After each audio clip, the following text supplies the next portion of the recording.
gulay at ibang mga prutas. 2 billion pesos lang. Pero hindi ito binigay ng Kongreso. Ulitin ko ha, 2 billion pesos lang kailangan para magmura ang presyo ng pagkain. Pero naglaan sila ng 500 billion pesos para sa pamimigay nilang ayuda in aid of elections.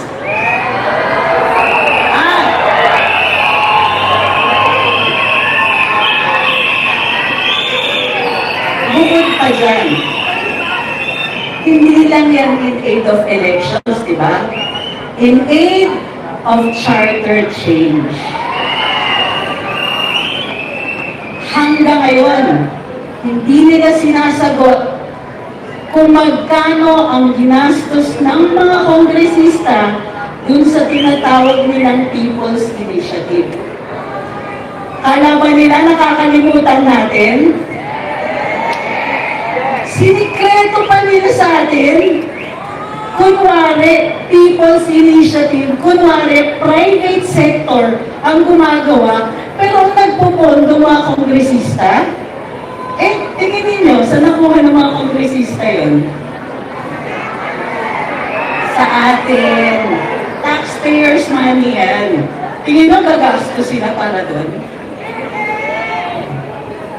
So, nagpi-People's Initiative sila, nagbabiyahe, naghahanap ng paraan para tumagal at tumagal sila sa kanilang pwesto. In the meantime, tayo, mataas ang presyo ng pagkain, ng tubig, kuryente, walang trabaho, mataas ang cost ng transportation, patay sindi ang internet. Ginagamit natin sa mga maliliit na negosyo natin. Inuna nila at inuuna nila hanggang ngayon, inuuna nila ang term extensions nila.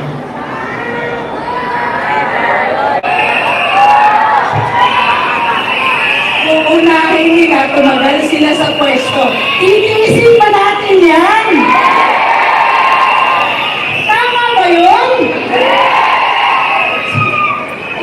Dapat magsalita tayo, manindigan tayo sa mga ganitong ginagawa nila sa atin. Aba, ang sarap ng buhay nila gamit pera natin. Ang sarap ng buhay nila, tayo naghihirap. Pagkain lang, hirap na tayo. Ano pa kaya yung ibang mga gamit sa buhay? Tubig, kuryente, transportation. May iba sa ating mga mamamayan. Tumaas lang ng piso ang transportation, hindi na makakapasok sa school, hindi na makakapasok sa trabaho, o maglalakad na ng lampas na 4 na kilometro. Tama ba yun? Ang mensahe ngayon, simple lang. Lahat ng pangako at pangarap ng Pangulo, nung siya'y tumatakbo, binasura na niya. Sabi ng mga trolls, nung siningil ko, oy, presyo ng bigas, pinangako niyo, bababayan. Sinabihan ba naman ako, hindi yun pangako, pangarap lang.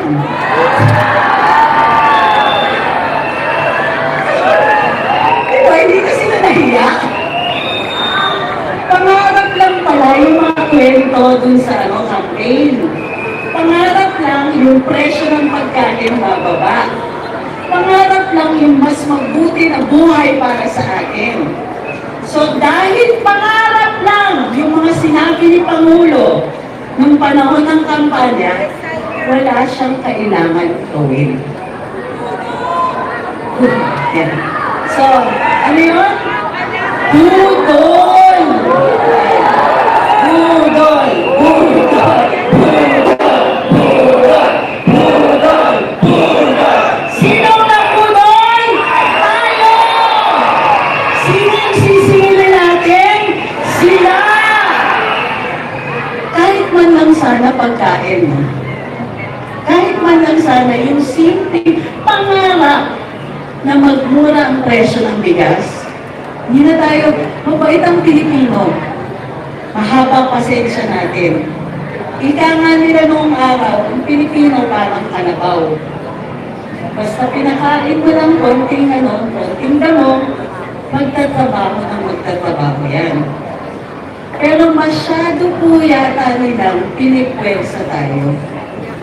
Wala pang 2 taon, nalapit tayo sa giyera, nagmahal lalo ang pagkain, garapalan yung pagtaas ng presyo ng tubig, at wala pa rin, kulang pa rin ang produksyon ng kuryente. Kulang na nga, mahal pa.